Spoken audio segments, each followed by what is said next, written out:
ओम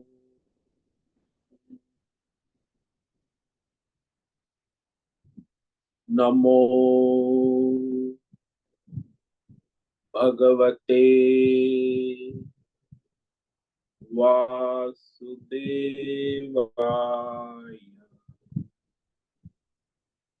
ओम नमो भगवते वासुदेवाय। ओम नमो भगवते वासुदेवाय। ओम नमो भगवते वासुदेवाय। ओम नमो भगवते वासुदेवाय। ओम नमो भगवते वासुदेवाय। ओम नमो भगवते वासुदेवाय। ओम नमो भगवते वासुदेवाय। ओम नमो भगवते वासुदेवाय। ओम श्री परमात्मने नमो नमः। ओम गणपतये नमो नमः। ओम सं सरस्वत्यै नमो नमः। ओम गुरुभ्यो नमो नमः। ओम सहनाववतु सहनौ भुनक्तु सह वीर्यं करवावहै तेजस्विनावधीतमस्तु मा विद्विषावहै। ओम शांति शांति शांति। सदाशिवसमारंभां शंकराचार्य मध्यमाम् अस्मदाचार्यपर्यन्तां वन्दे गुरुपरम्पराम्। ओम पार्थाय प्रतिबोधितां भगवता नारायणेन स्वयं व्यासेन ग्रथितां पुराणमुनिना मध्ये महाभारत अद्वैतामृतवर्षिणीं भगवतीम् अष्टादशाध्यायिनीम् अम्ब त्वामनुसन्दधामि भगवती भवद्वेषी वसुदेवसुतं देवं कंसचाणूरमर्दनं देवकी परमानन्दं कृष्णं वन्दे जगद्गुरुं। नमस्ते परमं ब्रह्म सच्चिदानन्दरूपाय निर्गुणाय नमस्तुभ्यं ओंकाराय नमो नमः। सर्वे दुर्गाणि तरन्तु सर्वे भद्राणि पश्यन्तु सर्वे सद्बुद्धिमवाप्नोतु सर्वे सर्वत्र नंदतु। ओम तत्सत। ओम ओम ओम। आप सभी ऑनलाइन नेटवर्क पर उपस्थित भगवद गीता श्रवण साधकों को आज प्रातः का ऋषिकेश से हमारा अभिवादन अभिनंदन अभिवंदन। हरि ओम हरि ओम हरि ओम।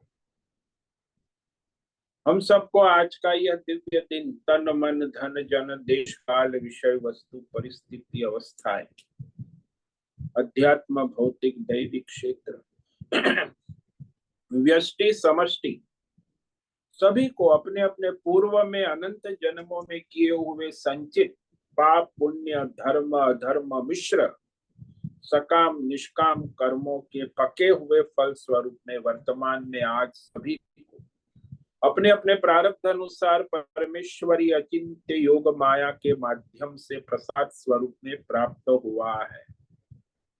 अतः आज का यह दिव्य दिन परमार्थ हेतु निष्काम सेवा यज्ञ देव यज्ञ ऋषि यज्ञ पितृ यज्ञ मानवता यज्ञ भूत प्राणी यज्ञ सात्विक दान शारीरिक वाचिक मानसिक तप निष्काम कर्म योग ध्यान योग भक्ति योग ज्ञान योग साधनाएं स्वाध्याय वेद शास्त्रों का अध्ययन अध्यापन उपासना आराधना के लिए समर्पित करे और करवावे। अत्यंत दुर्लभ मनुष्य जीवन को परमार्थ हेतु सार्थक करे और करवावे। आज विक्रम संवत 2082 ज्येष्ठ मास की द्वितीया तिथि, शुक्ल पक्ष।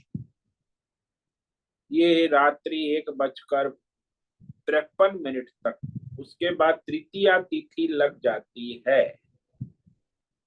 आज है मृगशिरा नक्षत्र, रात्रि 12:28 तक है। उसके बाद आर्द्रा नक्षत्र लग जाता है। आज बुधवार है और ग्रीष्म ऋतु चल रही है। यहाँ रात्रि का न्यूनतम तापमान 18 डिग्री रहा और दिन का अधिकतम तापमान 36 डिग्री। वायु की गति 35 किलोमीटर प्रति घंटा चल रही है। ईस्वी सन 2025, 28 मई, 28 मई 2025 सुबह के 6:50 हो चुके हैं। कलयुग का प्रथम चरण 5126वां वर्ष, 7वां वैवस्वत मनवंतर श्वेत वराह कल्प, ब्रह्मा जी का 26वां दिन और 51वां वर्ष अभी चल रहा है।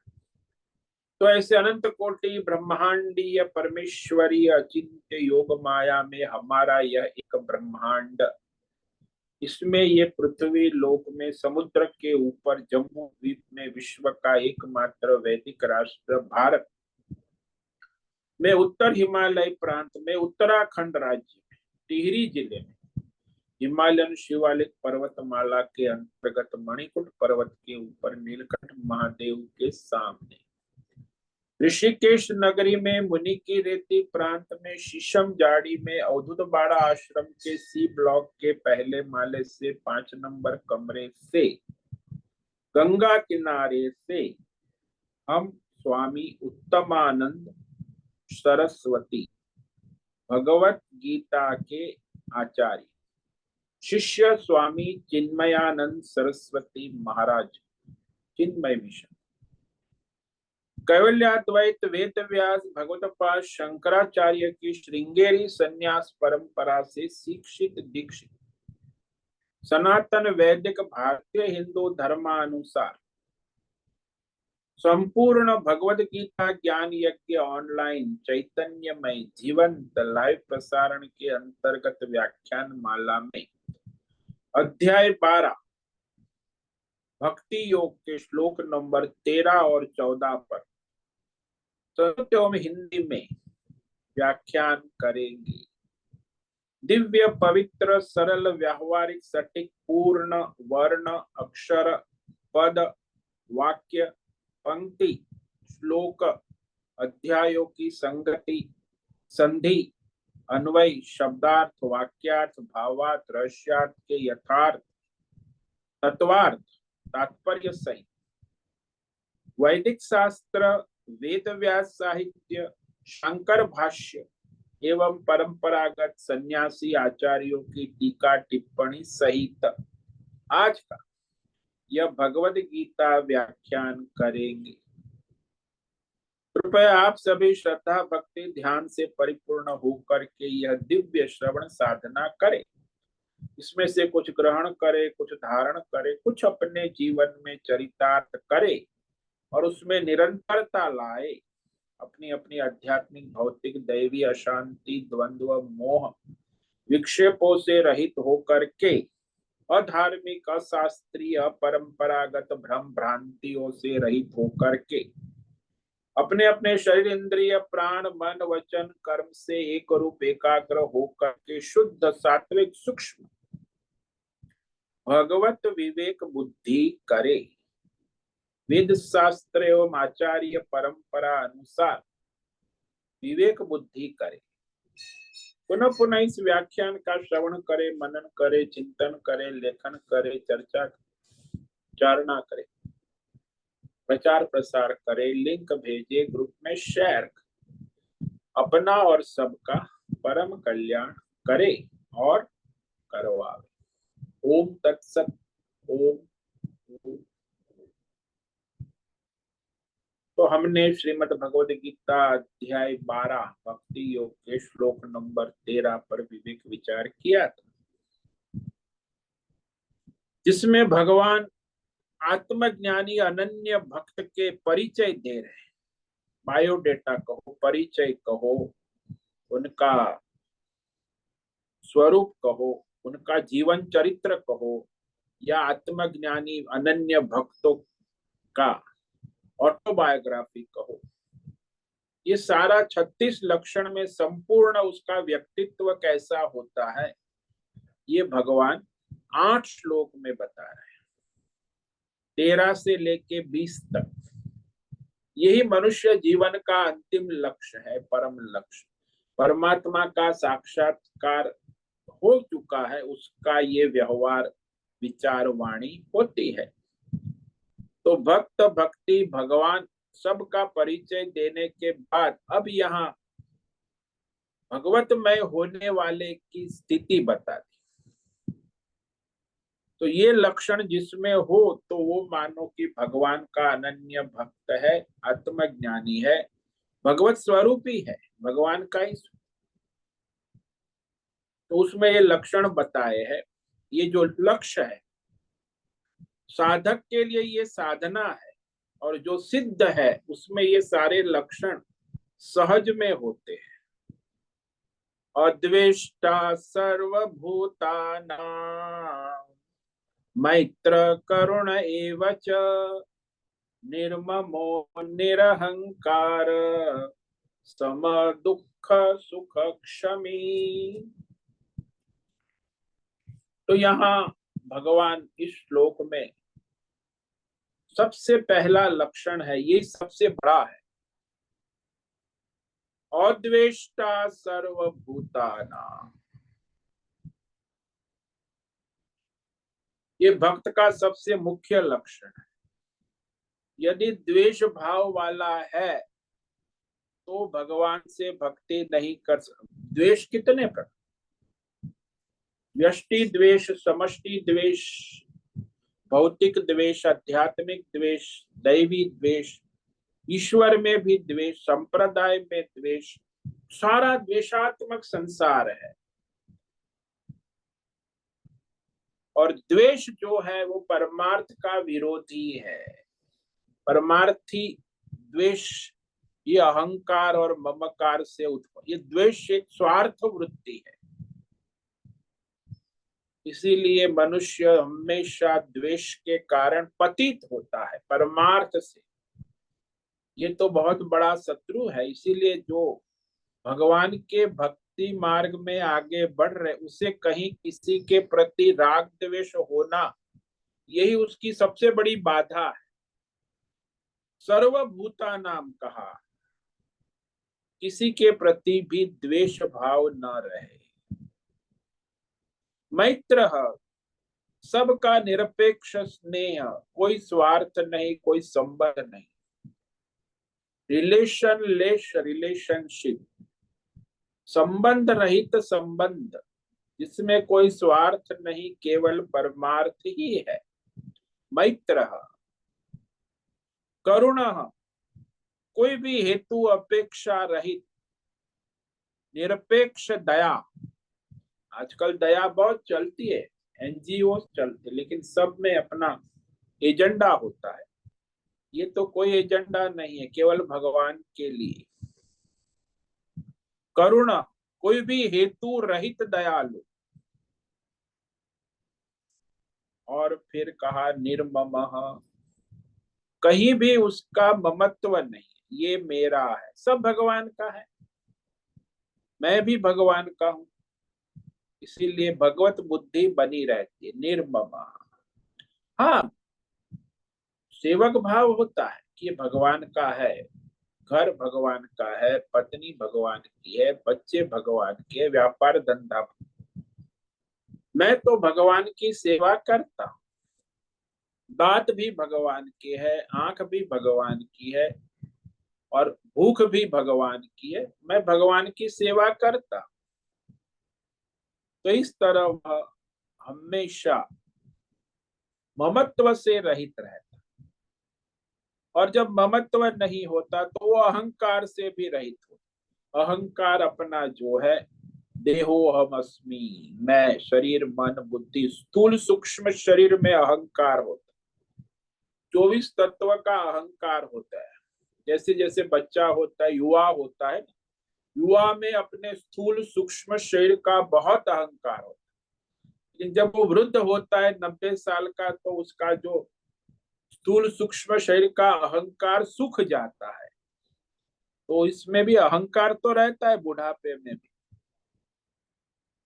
तो ये अहंकार का मुख्य केंद्र बिंदु है स्थूल सूक्ष्म शरीर। भौतिक अहंकार भी है, मोटर गाड़ी बंगला रुपया पैसा व्यापार धंधा मेडल। आध्यात्मिक अहंकार ये स्थूल सूक्ष्म शरीर का हो, और देवी देवता ईश्वरीय अहंकार के हमारे राम, हमारे कृष्ण, हमारे अल्लाह, हमारे महावीर, हमारे तीर्थंकर, हमारे बुद्ध, हमारे गॉड। तो इस तरह ये समष्टि अव्यष्टि अहंकार, कहते संपूर्ण अहंकार से रहित होता है भक्त। सम दुख सुख क्षमी, भाई सुख दुख प्रारब्ध के अनुसार आते हैं और जाते हैं। सुख में राग नहीं करता, दुख से द्वेष नहीं करता, सुख में अहंकार से फूलता नहीं और दुख में अहंकार से सुखता नहीं। यानी समत्व बना रहता है। द्वंद्व तो आते जाते रहे प्रारब्ध के अनुसार, मान अपमान, लाभ हानि, जय पराजय, ये तो संसार का नियम है। इसीलिए उसमें वो समत्व बनाए रख, सम दुख सुख क्षमी। तो यहां तक हमने विचार किया था कि सुख दुख में तो समत्व रखता है।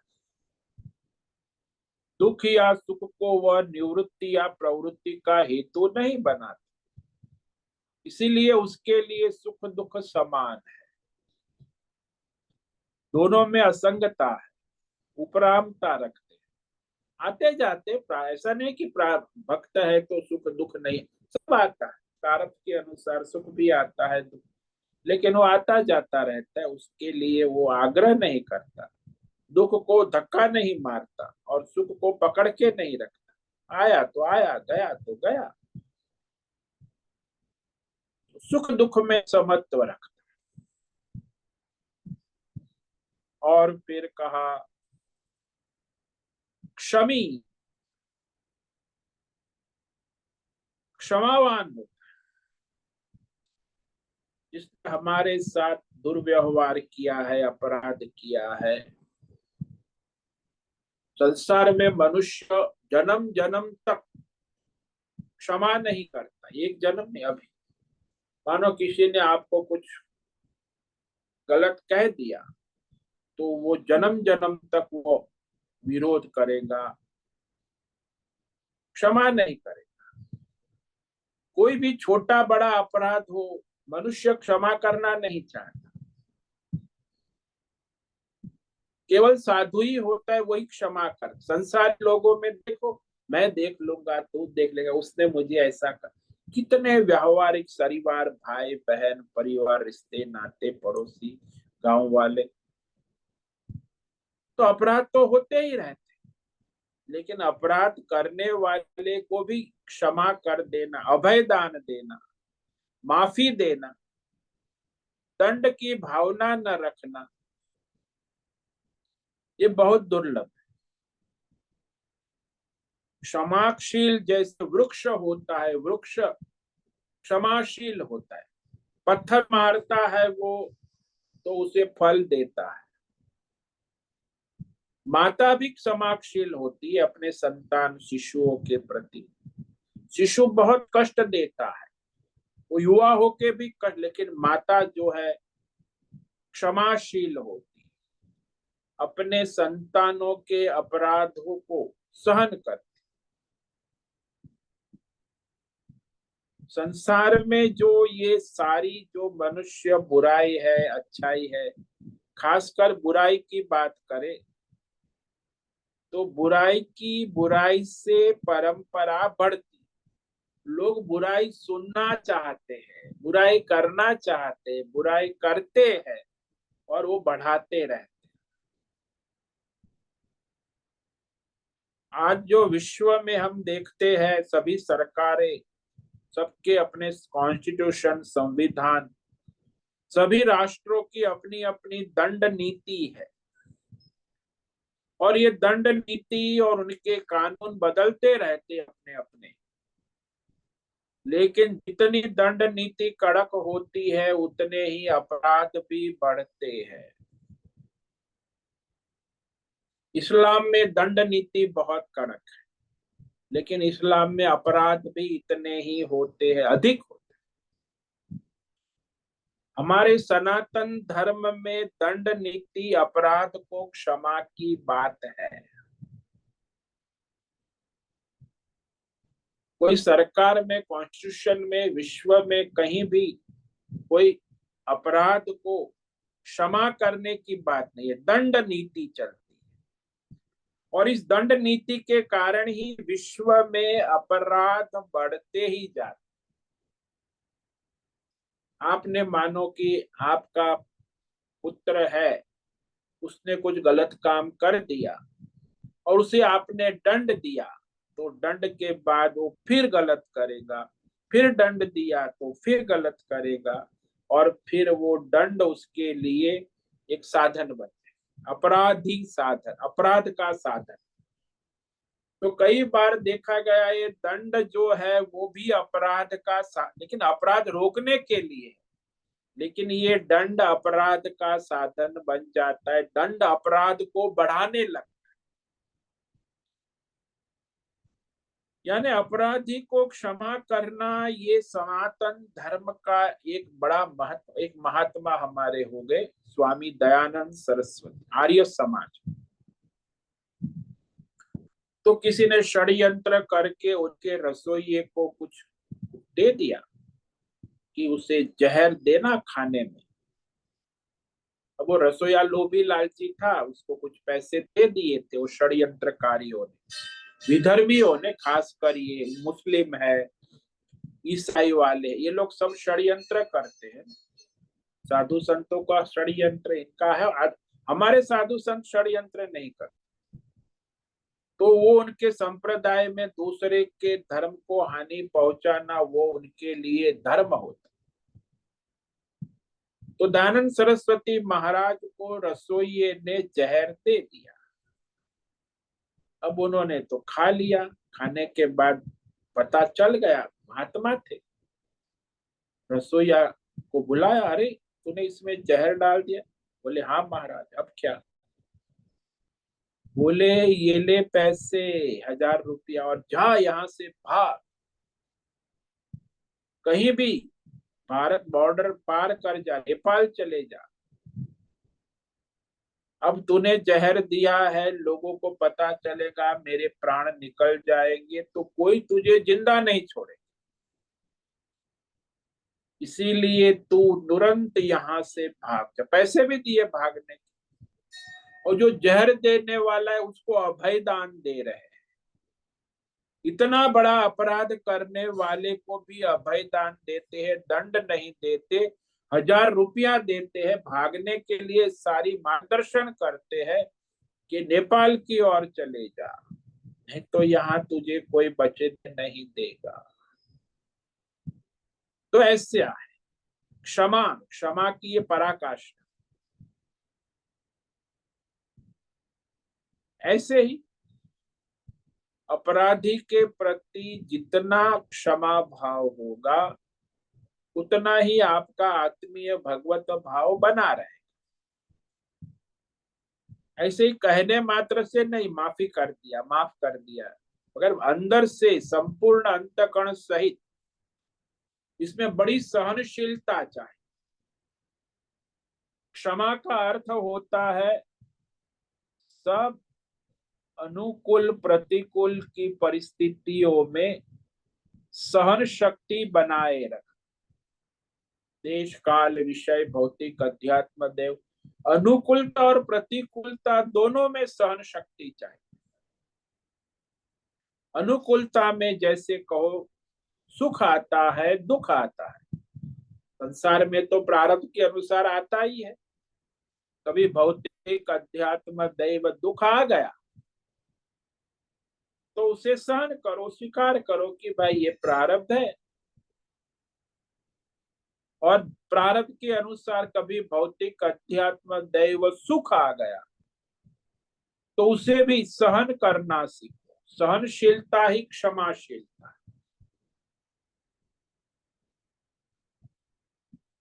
अब यहाँ प्रश्न होता है कि अरे सुख दुख तो सबको आते हैं, सबको सहन करने पड़ते हैं, तो ये भक्त में विशेषता क्या है, अनन्य भक्त?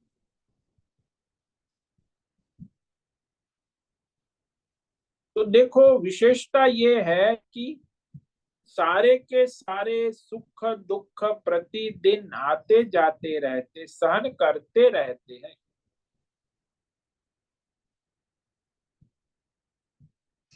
लेकिन भक्त होता है वो प्रारब्ध के अनुसार उसका प्रतिकार नहीं करता। सहनम सर्व सुख दुखा नाम अप्रतिकार पूर्वक, कोई भी प्रतिकार नहीं करता। संसार में भी देखा गया है कि मनुष्य सहन करता है लेकिन पहले प्रतिकार करता है। सारे प्रयत्न परिश्रम उसे करने के बाद फिर दुख को हटाने में असमर्थ हो जाता है, तब सहन करता है। यानी अहंकार से, कर्तृत्व अभिमान से मैं प्रयत्न नहीं करूंगा तो वो दुख कैसे दूर होगा। इसलिए तो ये कोई प्रयत्न आप बहुत करते, फिर अंत में फिर मजबूरी में, ये मजबूरी में सहन करने वाले नहीं है, भगवान के भक्त है। संसार में लोग सहन करते ही है, क्या करेंगे? अब मानो कि कुछ हो गया, बीमारी आ गई, डायबिटीज है, किडनी काम नहीं कर रही है, डायबिटीज तो सब डॉक्टर के, बड़े बड़े डॉक्टर दवा ये वो करके फिर आखिर में क्या करते, सहन करते कि उसका कोई इलाज नहीं। ऐसा जो है संसारी मनुष्य हमेशा प्रतिकार करता है, सुख और दुख दोनों में, रिएक्शन जिसको कहते हैं, परिश्रम भी करता है, प्रयत्न करता है, दुख को हटाने का बहुत प्रयत्न करता है, सुख को पकड़ के रखने का बहुत प्रयत्न, लेकिन वो तो प्रारब्ध के अनुसार ईश्वर चाहेगा वैसे आएगा और जाएगा। लेकिन वो अज्ञानी संसारी मनुष्य है, उसमें ये अहंकार होता है, कर्तृत्व अभिमान होता है कि मैं अपने सुख को पकड़ के रखूंगा, दुख को दूर कर दूंगा। आजकल संस्थाएं भी चलती है, एनजीओ, उन्होंने ठेका लेके रखा है सारी दुनिया का दुख दूर करने का और सबको सुखी करने का। ये एनजीओ वाले भी ईश्वर की सत्ता को नहीं मानते। भाई ईश्वर है, सारे संसार का कर्मों का हिसाब चलाते, लेकिन वो एनजीओ चलाते, बड़े बड़े अंतरराष्ट्रीय। फिर कुछ उनके होता नहीं, फिर कहेंगे ईश्वर की मर्जी। हम, अरे भाई तुम एनजीओ वाले हो, तो वहां अभिमान है, कर्तृत्व अभिमान, अहंकार। मैं प्रयत्न नहीं करूंगा तो कैसे सुख दूर होगा, सुख कैसे प्राप्त होगा? इसी को अविवेक कहते हैं। ये अविवेक संसारी मनुष्य, व्यष्टि समष्टि संसार में सर्वत्र देखा जाता है। लेकिन ये जो अनन्य भक्त है उसकी बात ही निराली।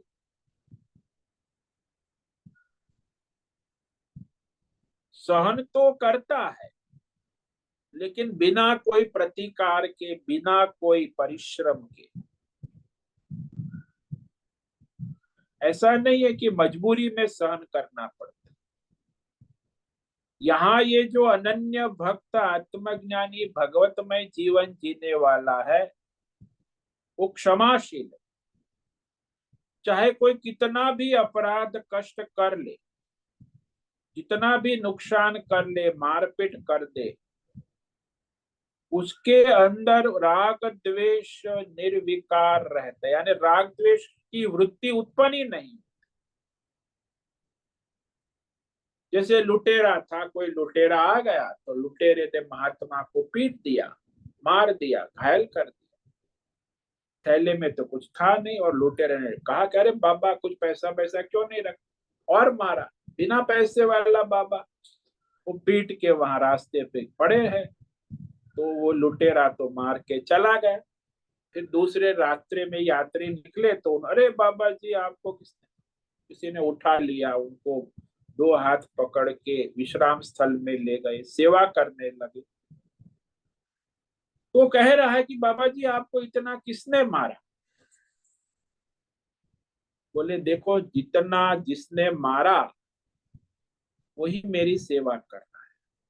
मारने वाला भी वो नारायण है, लुटेरा नहीं कहा, मारने वाला भी नारायण है और सेवा करने वाला भी नारायण है। प्रारब्ध अनुसार नारायण ने सारा खेल किया है, मैं क्या करूं? मैंने कुछ नहीं किया, ईश्वर अनुग्रह से हुआ। ईश्वर द्वारा प्रारब्ध के अनुसार ही सब होता है, ऐसी निष्ठा अनन्य भक्त में होती। एक महात्मा अपनी झोपड़ी में लेटे हुए थे तो चोर आ गया। जगते थे, उनको पता है चोर, वो महात्मा लोग तो क्या दरवाजे को कड़ी भी नहीं लगा, आ गया, अपने झोली भर दी सारा। तो वो कोई प्रतिकार नहीं। फिर वो चोर जो है गठरी उठा रहा है, सामान सारा, लेकिन उठाने कमजोर था। तो महात्मा से नहीं रहा, महात्मा अरे अरे प्रभु नारायण, गठरी नहीं उठ रही है, लाओ मैं आपकी गठरी। उन्होंने उठा ली, चलो महाराज ये गठरी कहाँ छोड़नी है, मैं छोड़ देता हूँ। चोर तो हक्का बक्का हो गया कि मैंने पूरी जिंदगी में इतनी चोरी की, ऐसा कोई महात्मा मिला नहीं कि जो गठरी भी मुझे छोड़ने के लिए आ रहा है। तो ये जो है कोई प्रतिकार नहीं, जितना भी नुकसान कर ले, मार पीट ले, लूट ले, कोई भी हो, उसमें निर्विकार भाव से ही रहता है। उसमें कोई राग द्वेष द्वंद्व वृत्ति उत्पन्न ही नहीं हो, क्योंकि जानता है कि ईश्वर द्वारा प्रारब्ध अनुसार इस समय यह मुझे सुख या दुख जिसका अनुभव आना जाना है होना ही। जब होना है तब होना है, जहां होना है, जैसे होना है, ईश्वर ने निर्धारित किया है। नहीं होना है तो नहीं होना है। वह भक्त कभी अहंकार से कर्ता भोक्ता नहीं बनता।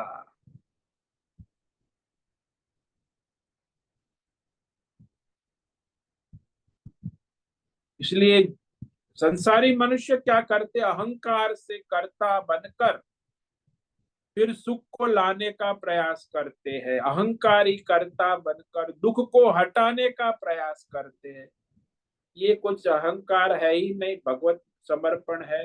प्रारब्ध के अनुसार तो सुख आना है तो आएगा, जाना है तो जाएगा, दुख और सुख आते जाते।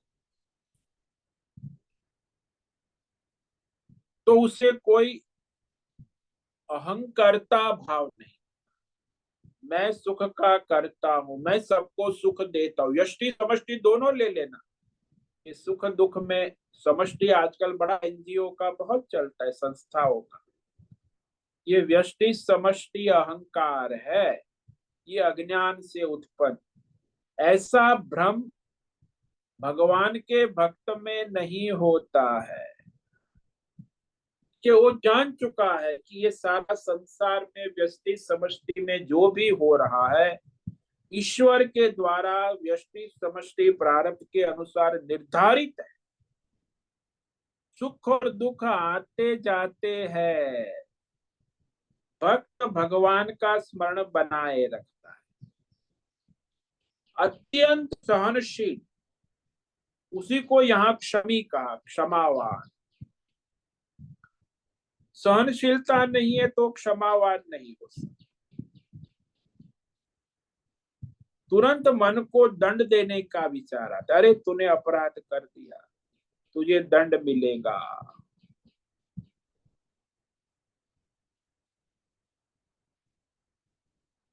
ईसा मसीहा की बात आती है कि जिसने अपराध किया वह दंड देने का अधिकार नहीं है।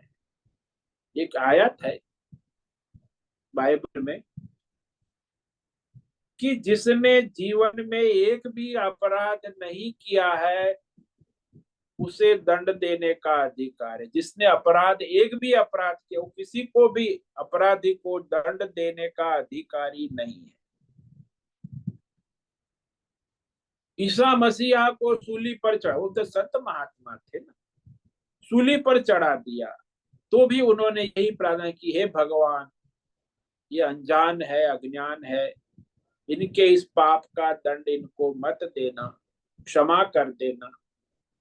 इतना महान अपराध कर रहे हैं लेकिन इस अपराधी को दंड मिले ऐसी भावना उनके मन में नहीं। ये संत महात्माओं के लक्षण ऐसे हैं। तो इस प्रकार ये जो भगवतमय हो चुके हैं, आप कोई भी जीवन चरित्र पढ़ लो, संत महात्मा, चाहे हिंदू हो, मुस्लिम हो, सिख हो, ईसाई हो, जैन हो, बौद्ध, वो जो सिद्ध महात्मा है उसमें ये लक्षण आपको दिखाई देंगे, क्योंकि वो ईश्वरमय है, भगवतमय उनका जीवन हो चुका है। अब और भगवान के अनन्य भक्त के और विशेष गुण बताते, ये सारे गुण ही है, एक से बढ़कर एक है। तो आगे जो है 14वें श्लोक और लक्षण बताते हैं। संतुष्ट सततम योगी यतात्मा दृढ़ निश्चय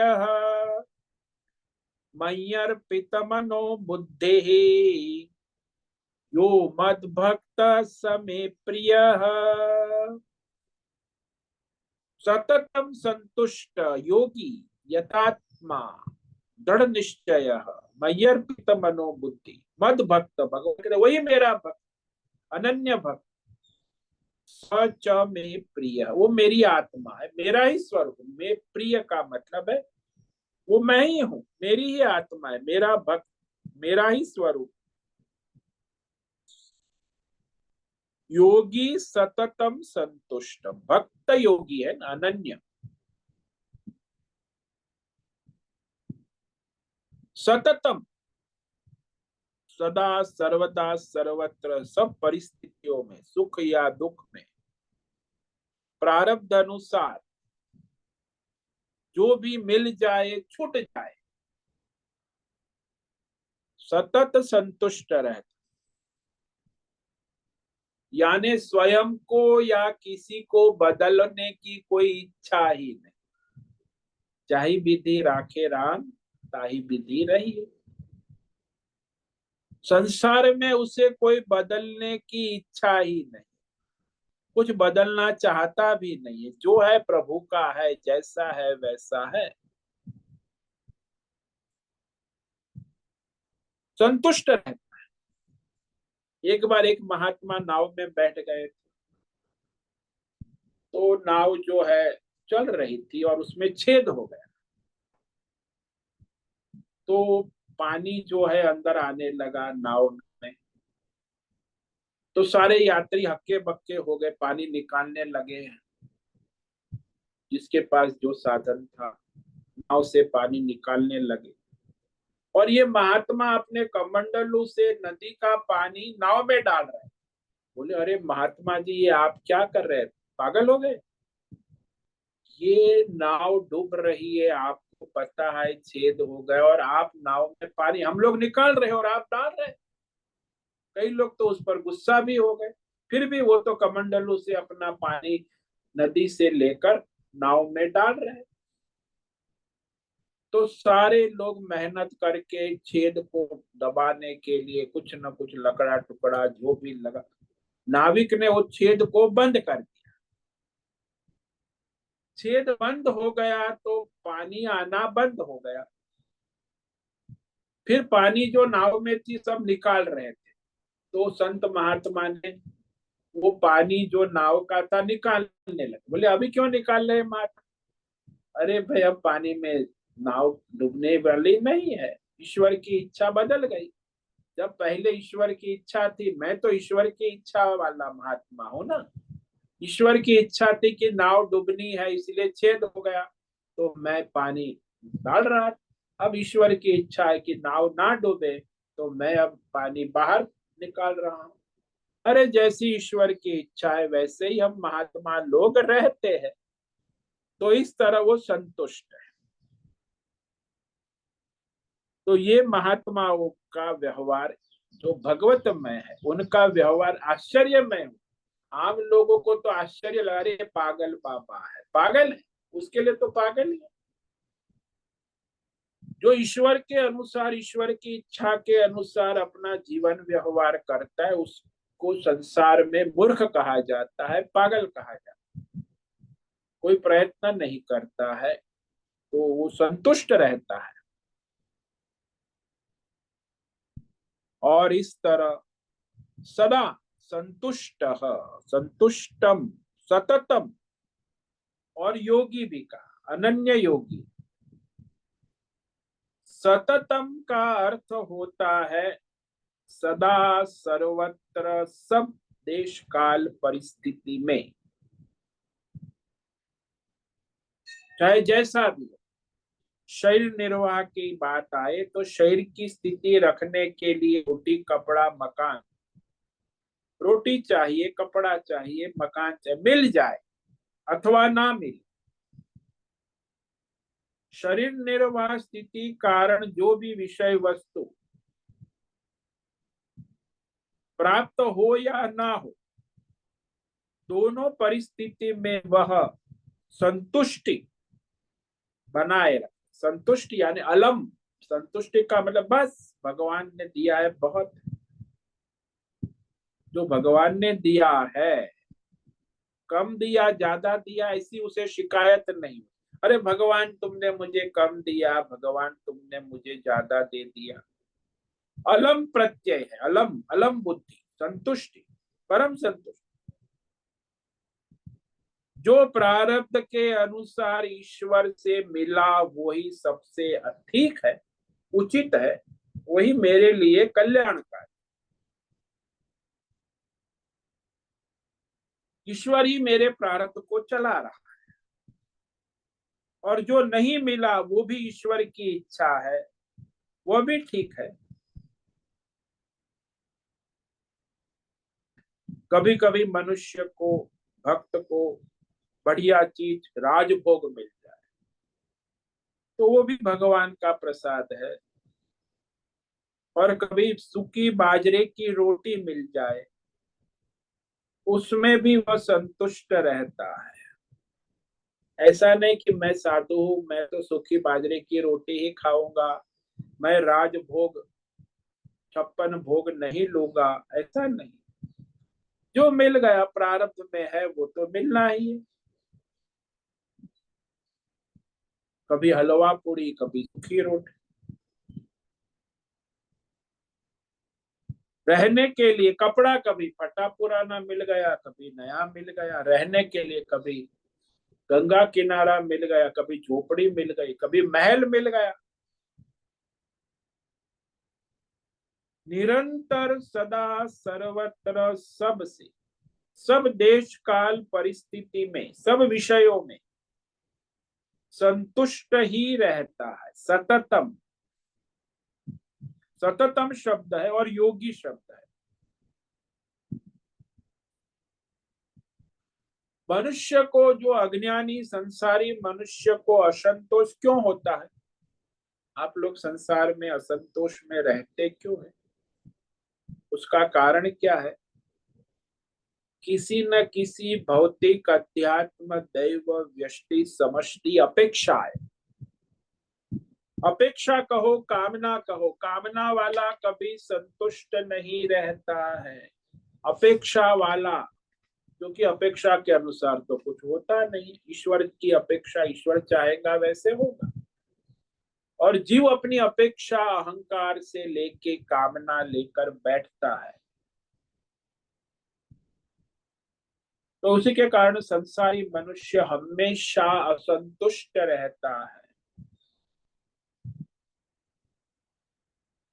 जो मनुष्य परमार्थ को समझ चुका है, ईश्वरीय सत्ता को, और जिसे अपनी कोई कामना नहीं, भौतिक अध्यात्म, जो कामना रहित हो चुका है, अहंकार से रहित हो चुका है, उसमें सहज संतोष हो जाता है, सहजता आ जाती। योगी कहा ना, योगी सततम संतुष्ट, सर्वत्र सदा उसकी बुद्धि ईश्वर में लगी रहती है। मूल अधिष्ठान भगवत चिंतन में ही, मूल अधिष्ठान भगवान।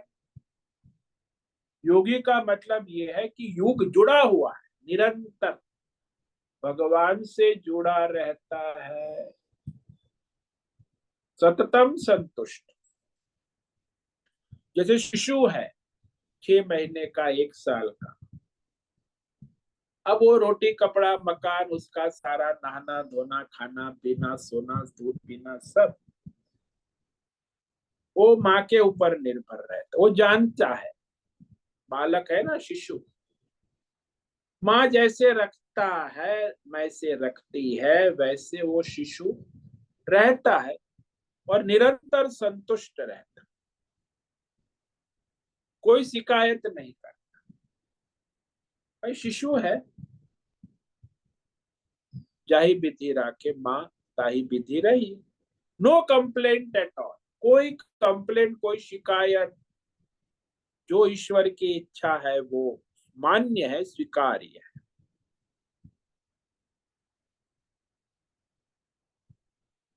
संसार में देखा जाए तो जो मिल गया वो भी ईश्वर की इच्छा है, और जो नहीं मिला वो भी ईश्वर की इच्छा है। यानी उसे अपनी कोई कामना इच्छा नहीं, जो ईश्वर की इच्छा और कामना से संतुष्ट रहता है तभी संतुष्ट। यहाँ तो अहंकार से अपनी अनेक प्रकार की कामना और वासनाएं पूरी करता है, बड़ी आपाधापी उपाधापी करता है, लेकिन वो असंतुष्ट ही रहता है सब प्राप्त होने के बाद भी, क्योंकि कामना और वासना ही उसे असंतुष्ट रखती है। एक बार सूरत में एक सेठ थे, वो मुझे गाड़ी में ले गए, तो भोजन के लिए, उनकी नई गाड़ी थी सूरत में उस समय में, 30 साल पहले की बात है। उस समय वो मारुति की नई मॉडल कार जो थे वो कम थे, 1-2 गाड़ियां थी। तो उसने, मैंने कहा अरे तुमने तो बड़ी गाड़ी ले दी, बढ़िया है। बोले महाराज बड़ी आपाधापी करके ली है, लोन ली है, रिश्तेदारों से कुछ पैसा ले, कुछ अपना इकट्ठा बैलेंस करके ये महंगी कार ली है। तो मैंने कहा आप संतुष्ट है इतनी महंगी कार आप? बोले नहीं महाराज, सूरत में ये कार और बढ़ रही है, पहले मेरे पास 1-2 ही कार थी, आज 10 कार हो, इसलिए मुझे परेशानी हो रही, मेरा स्टेटस डाउन हो रहा है। तो दूसरी 10 कार आ गई सूरत में, अब वो कार को देखकर मुझे बड़ा परेशानी होती है, असंतुष्टि होता है। अरे अब मैं नई फॉरेन मॉडल वाली दूसरी कार लेने का सोच रहा हूँ, ये कार तो अब सूरत में नहीं चलेगी, क्योंकि यहाँ बहुत कार हो गई, ऐसी विशेषता मेरी नहीं हो पाई। इसे असंतोष का है। आजकल जो स्टेटस की बात है, ये असंतोष, कभी संतुष्ट नहीं हो।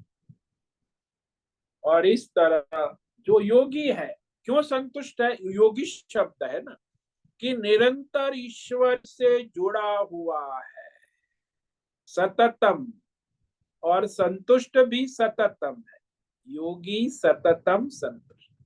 तो सततम ये विशेषण योगी के साथ भी जोड़ सकते हैं, सततम संतुष्ट, ये विशेषण संतुष्ट के साथ कि सतत भगवान से जुड़ा हुआ योगी अनन्य भक्त सतत संतुष्ट रहता है हर क्षण, प्रारब्ध अनुसार जो भी आया गया, नो कंप्लेंट, कोई शिकायत उसे नहीं, अपने लिए दूसरों के, कोई क्या है किसी के विषय में उसे कोई शिकायत नहीं है, सदा सर्वत्र सब में अलम बुद्धि, जिसको कहते हैं ना अलम प्रत्यय, अलम, बस सब ठीक है, सब भगवान के अधीन है, ईश्वर के अधीन, जीव के अधीन कुछ नहीं है, ईश्वर सब चलाता है सारे संसार को, तो मेरा जीवन भी तो उसी के अधीन है, वो जैसे चलाए बस मुझे स्वीकार करना है। जाहि विधि राखे राम ताहि विधि रही, सततम संतुष्ट। आगे के जो विशेषण है इस पर हम कल विचार करेंगे। यथात्मा दृढ़ निश्चय मय्यर्पित मनोबुद्धि मद भक्त में प्यो, मेरा भक्त मेरा ही स्वरूप, प्रिय का मतलब जो भगवान कह रहे कि वो मुझसे अलग नहीं, वो मैं ही हूं, मेरा ही स्वरूप। तो आज हमने जो है ये श्लोक नंबर 14 को प्रारंभ किया है, एक विशेषण पर हमने विचार किया। संतुष्ट सततम योगी यतात्मा दृढ़ निश्चय मय्यर्पित मनो बुद्धि यो मद भक्त समे प्रिय। योगी सततम संतुष्ट, सततम योगी यानी योगी एक दो घंटे का नहीं, सततम 24/7 निरंतर सुख दुख हर हाल में भगवान से जुड़ा हुआ योगी, युज भगवान से जुड़े हुए को ही योगी कहते। निरंतर भगवान से जुड़ा हुआ योगी निरंतर संतुष्ट रहता है, सुख हो या दुख हो, जो चाहे ईश्वर की मर्जी, सदा सर्वदा सर्वत्र सब भौतिक अध्यात्म दैव परिस्थिति अनुकूलता प्रतिकूलता, और उसका इंद्रिय और मन संयमित नियमित रहता है शास्त्र के अनुसार, परंपरा के अनुसार। यथात्मा दृढ़ निश्चय, ईश्वर की सत्ता में उसका दृढ़ निश्चय है कि ईश्वर ही सारे संसार को और जीव को उनके कर्मों के अनुसार चलाता है। तो ऐसा अनन्य भक्त जिसकी बुद्धि भगवतमय हो चुकी है, अखंड मन और बुद्धि, वह मेरा भक्त मुझको प्रिय है, यानी मेरा ही स्वरूप है, मेरी ही आत्मा है। भगवान कहते मैं ही हूं, मेरा प्रिय है, एकत्व प्यारा। ओम नमो नारायणाय, ओम नमो नारायणाय, ओम नमो नारायणाय, ओम नमो नारायणाय, ओम नमो नारायणाय।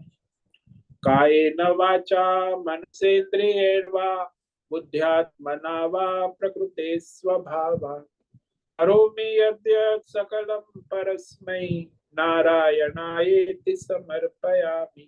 ओम सर्वे भवन्तु सुखिनः, सर्वे सन्तु निरामयाः, सर्वे भद्राणि पश्यन्तु, मा कश्चित् दुःखमाप्नुयात्, अस्तु मा सद्गमय, तमसो मा ज्योतिर्गमय, मृत्योर्मा मृतंगमय। ओम पूर्णमद पूर्णमिदं पूर्णात् पूर्णमुदच्यते पूर्णस्य पूर्णमादाय पूर्णमेवावशिष्यते। ओम शांति शांति शांति। शंकरं शंकराचार्यं केशवं बादरायणं सूत्र भाष्य कृतौ वंदे भगवन्तौ पुनः पुनः। ईश्वरो गुरुरात्मेति मूर्ति भेद विभागी व्योमवत् व्याप्त देहाय दक्षिणामूर्तये नमो नमः। ओम गुं गुरुभ्यो नमो नमः। ओम तत्सत् ब्रह्मार्पणमस्तु। ओम ओम ओम।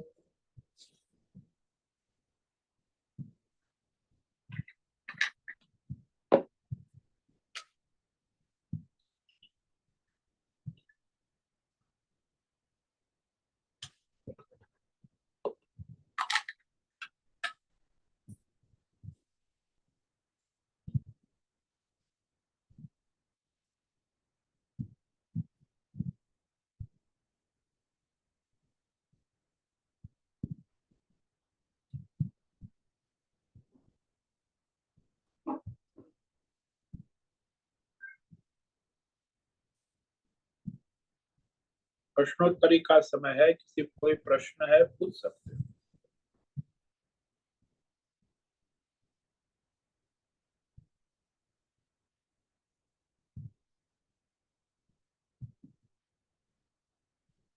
स्वामी जी प्रणाम। हाँ नीरज बोलिए। स्वामी, जो इसमें आज एक उदाहरण है कि परमात्मा की इच्छा, और नाव में अगर भर रहा था तो योगी उस ऋषि ने वो जल भरना का काम करा भगवान की सहायता करने के लिए। लेकिन स्वामी जी, हम कैसे निर्णय ले अपने जीवन में कि हमारा बुरा हो रहा है और ये बुरा इसलिए हो रहा है कि परमात्मा करा रहा है? ये एक निर्णय पे पहुंचना बड़ा मुश्किल काम लगता है। हाँ तो ईश्वर की इच्छा को अनुमोदन करना, उसके अनुसार अनुसार चलना, यही तो भक्ति है ना, अनन्य भक्ति। आप उसमें अहंकार से प्रयत्नशील परिश्रम करते हो, मैं ये कर लूंगा, वो कर लूंगा, ऐसा कर लूंगा, वैसा। हालांकि होता तो ईश्वर की इच्छा है, वही होने वाला है। जीव तो केवल अज्ञान से भ्रमित रहता है, अहंकार के कारण। वास्तव में जो होना है वो निश्चित ईश्वर के द्वारा ही होता है। इसलिए उसे स्वीकार करना, ये सहन करना, ये सहनशीलता, स्वीकार्य होना, ये बहुत जरूरी है। क्योंकि मनुष्य तुरंत रिएक्शन करता है, सुख में भी रिएक्शन करता है, दुख में भी रिएक्शन। यानी आपकी बुद्धि जो है अहंकार से संलग्न है। आपकी बुद्धि ईश्वर चाहता क्या है वो विवेक करने को तैयारी है। ये बुद्धि की जड़ता है। और इनका क्या है, जो अनन्य भक्त, उसकी बुद्धि हमेशा ईश्वर से जुड़ी हुई है। तो चाहे कोई मारपीट करे, नुकसान करे, सबके अंदर वह निर्विकार भाव से उसकी वृत्ति ईश्वर बाय बनी रहे। उसमें कोई राग द्वेष द्वंद्व वृत्ति उत्पन्न नहीं होती। यही तो महत्व है। भगवत वृत्ति बनी रहती, दृढ़ हो गई है। और अज्ञानी संसारी मनुष्य अहंकार से तुरंत राग द्वेष वृत्ति प्रवृत्ति उसकी बन जाती, इंद्रिया प्रवृत्त हो जाती है, मन तुरंत राग द्वेष से वृत्त्यात्मक होकर द्वंद्व में आ जाता है। वास्तव में ईश्वर ने निर्धारित किया है प्रारब्ध के अनुसार, जिस क्षण जिस सुख दुख को जीव को अनुभव करना है, उसका आना जाना है, वो क्षण ईश्वर ने निर्धारित कर ली। तब भी वो, लेकिन वो अहंकार ऐसा है ना, अज्ञानी मनुष्य। स्वामी जी, हाँ। स्वामी जी बिल्कुल ठीक है, साधक इस भावना पे चलता है। मतलब मेरा एक संशय है, जैसे वो खनन न्याय होता है ना, उसमें पक्का कर लेना निश्चय आपकी बात से। मतलब बहुत अजीब सा उदाहरण है, लेकिन मेरे दिमाग में आया तो मैं आपसे वो निवारण करना चाह रहा था। जैसे एक कहानी आती है कि महात्मा के पास एक स्त्री आई और वो सत्संग करा करते थे, और स्त्री ने उनको बुलाया घर पे और उन्होंने बोला कि मेरे संग भोग करिए आप। और ऋषि ने क्या करा कि अपना ही मल अपने शरीर पे मल लिया, उसने कहा आप कर ले भोग।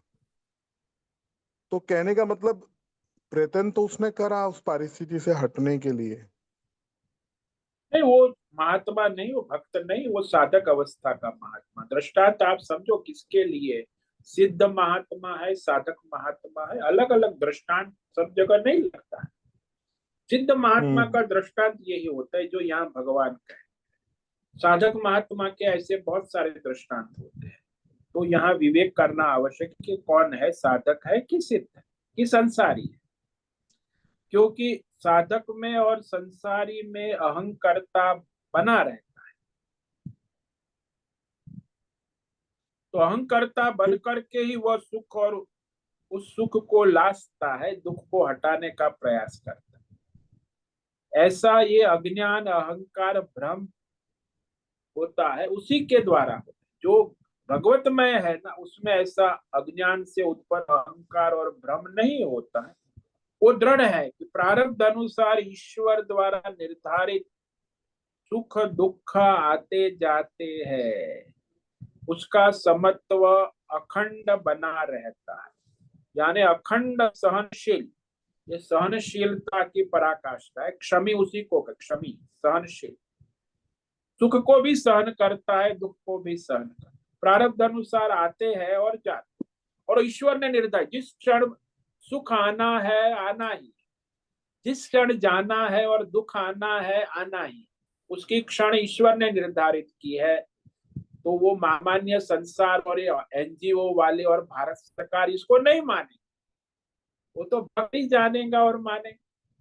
और फिर एक्शन रिएक्शन सब व्यष्टि समष्टि में होता ही है दुनिया में, और उसमें अहंकार बना ही रहता है कि मैंने किया, देखो तब तो सुख आया ना, मैं नहीं प्रयत्न करता तो सुख कैसे आता, मैंने प्रयत्न किया, फिर वो अहंकार और उसका बढ़ता, ईश्वर तो आता ही नहीं। मैंने प्रयत्न किया, मैंने दुख को हटा दिया, दूसरों के दुख भी मैंने हटा दिया, मैंने अहंकार, तो ये सब एनजीओ भी शुरू हो जाते हैं। सब ये अहंकार व्यष्टि समष्टि अहंकार और अज्ञान का एक प्रदर्शन है, वास्तव में तो विवेक है ही। जी स्वामी जी, स्पष्ट हुआ कि मतलब एक साधक की स्थिति है जिसमें वो चलता है तो दोनों प्रकार की वृत्तियां उसकी बनती हैं, प्रवृत्ति। हाँ हाँ लेकिन हाँ सिद्ध की स्थिति में तो वो फिर क्योंकि जगत के बिल्कुल विकारों और अपेक्षाओं से असंग होता है, तो इसलिए इस प्रकार की परिस्थिति बनेगी भी नहीं, बनती है तो परमात्मा पे निर्भर रहता है वो। हाँ जी, हाँ जी, ये दोनों में फर्क है। तो बिल्कुल स्पष्ट। ओम नमो नारायण।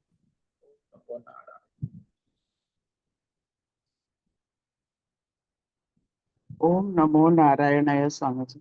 हाँ स्वामी जी, बोलो मीरा। इसी प्रश्न के हिसाब से मेरे को एक ये है, तो हम बोलते हैं सर्वे भवन्तु सुखिनः सर्वे सन्तु निरामयाः, यानी हमारे वो लेवल अभी है नहीं।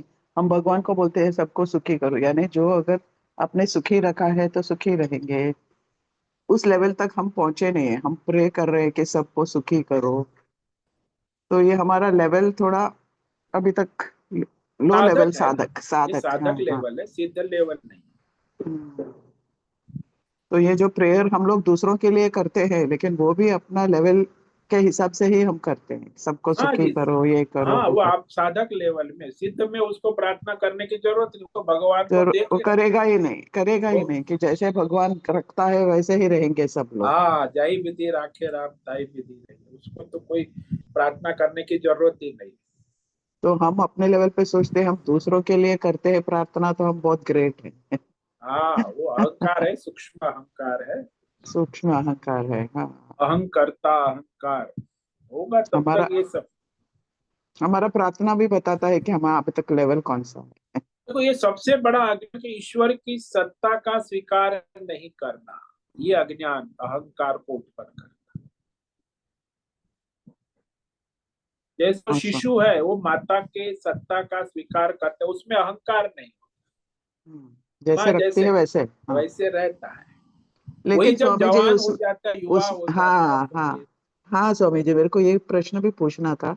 जो शिशु है, तो उसको तो कुछ ऑप्शन नहीं है, वो अपने लिए कुछ कर भी नहीं सकता है। और ये जो जवान हो गया है, तो वो भी बैठ के माँ का ही आश्रय ले, कुछ अपने लिए ना करे, ये भी सही नहीं लगता है ना स्वामी जी। समझो एक जवान लड़का है, बैठा है, बोलता है माँ मुझे नहीं, माँ खाना का बन। आश्रय ले, माँ जैसा चाहे एक वैसा वो रहे। एग्जाम्पल है, हाँ एक एग्जाम्पल वो है। आश्रय लेके मनमानी ना करे। माँ का आश्रय जब शिशु था तब भी माँ का आश्रय, युवा है तो भी माता पिता के आश्रय में ही रहना चाहिए। वो अपने हम्म, मित्रों के यार दोस्त की फिर आश्रम में नहीं चला जाना चाहिए। अपने हम्म, अहंकार से माता अच्छा। पिता के समर्पित रहना उसका कर्तव्य है। हाँ हाँ, समर्पित यानी उनके कहने के अंदर रहना चाहिए, हाँ जी। क्योंकि वो जो बोलते हैं वो सही होगा। हमारी हाँ अभी वो उसके लिए बुद्धि वही डेवलप नहीं हो, हाँ, कल्याणकारी, हाँ बुद्धि उसके डेवलप लिए नहीं वही। हुई है समझा। हम्म। अच्छा। यानी ये जो एग्जाम्पल्स होते हैं उनको भी ज्यादा खींचना तो नहीं चाहिए, लेकिन नहीं, वो एक एग्जाम्पल को समझने के कॉन्टेक्स्ट में लिए। देखना चाहिए कि किसी हाँ भाई हाँ। सिद्ध के लिए है, संसारी के लिए है, कि हम्म, साधक का एग्जाम्पल। साधक का एग्जाम्पल अलग होता है, संसारी का एग्जाम्पल अलग होता है, और सिद्ध का संसारी एग्जाम्पल। संसारी जवान है और सिद्ध जो है वो बच्चा है, छोटा शिशु। हाँ ऐसा है। अपने आप जो डिपेंडेंस है वो कम करते जाना, और भगवान का जो इच्छा है उसी पे रहना। हाँ ईश्वर के अनुसंधान में रहे। ईश्वर क्या चाहते हैं, आपको इतना समर्पण अवेयरनेस होनी चाहिए, लेकिन वो हम्म, अहंकार आपका टेक ऑफ कर लेता है ना, ईश्वर की और जाने नहीं देता। हाँ स्वामी जी, अहंकार क्योंकि सबसे आप बड़ा में वो दुश्मन। निष्ठा दृढ़ नहीं है, ईश्वर की सत्ता, ईश्वर का सारा ऐश्वर्य तो अज्ञान है, मूल तो ईश्वरीय सत्ता का अज्ञान। हमारा कैसा समझ है कि हम समझते हैं अहंकार सबसे प्यारा है, लेकिन वही दुश्मन, हाँ वही वही, दुश्मन है। हाँ वही अहंकारी आपको ईश्वर की ओर जाने नहीं देता, स्वीकार नहीं करता ईश्वर की सत्ता का क्योंकि दो सत्ता नहीं होते ना। जीव दो अपने सत्ता नहीं हो सकता। अहंकार से ईश्वर की सत्ता को नहीं स्वीकार करता, हम्म, हम्म। और अहंकार नहीं है तो ईश्वर की सत्ता में समर्पित रहता।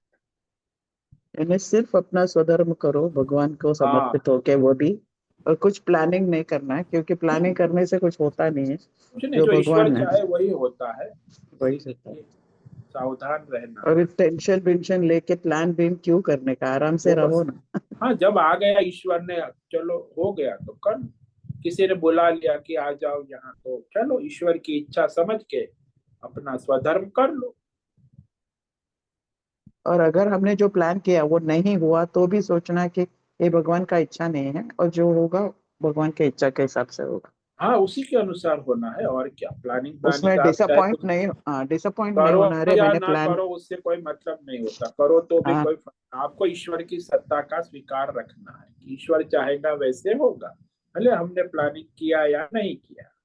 मतलब हमने स्वीकार नहीं किया तो भी वो होने वाला वो ही है, भगवान हाँ का। वो ईश्वर के द्वारा ही निर्धारित है, वही हम होना। स्वीकार करें या ना करें, क्योंकि वो ही हाँ चलाते हैं सब कुछ। हाँ जी, ईश्वर द्वारा निर्धारित सुख दुख आते जाते हैं, और ये अनन्य भक्त है, वो सहनशील होता है सुख को और दुख को, उसके साथ राग द्वेष से लड़ाई नहीं करता, दुख को पकड़ना नहीं चाहता, दुख को धक्का नहीं मारता, आया और गया, प्रारब्ध और है। निराश नहीं होना चाहिए, निराश नहीं, सबसे हाँ पहले। सतत संतुष्ट रहना चाहिए। सततम संतुष्ट। निराश है वो संतुष्ट नहीं रहता, संतुष्ट है वो कभी निराश नहीं होता।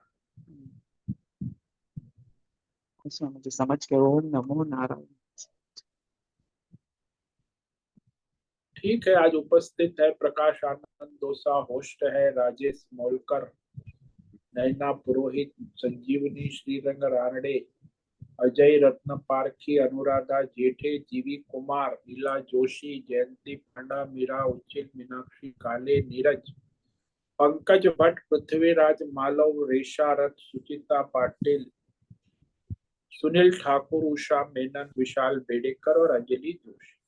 तो आज इतने साधक उपस्थित है, सभी को आज का ओम नमो नारायणाय। ओम नमो नारायणाय। ओम नमो बहुत नारायण। बहुत नमो धन्यवाद नारायण। स्वामी जी, ओम नमो नारायण। नारायणाय। मुझसे निवेदन है आज का सत्संग पूर्ण करें। ओम नमो नारायण। आज का दिव्य सत्संग हम यही पूर्ण करते हैं। सभी साधकों को ओम नमो नारायणाय। ओम नमो नारायण।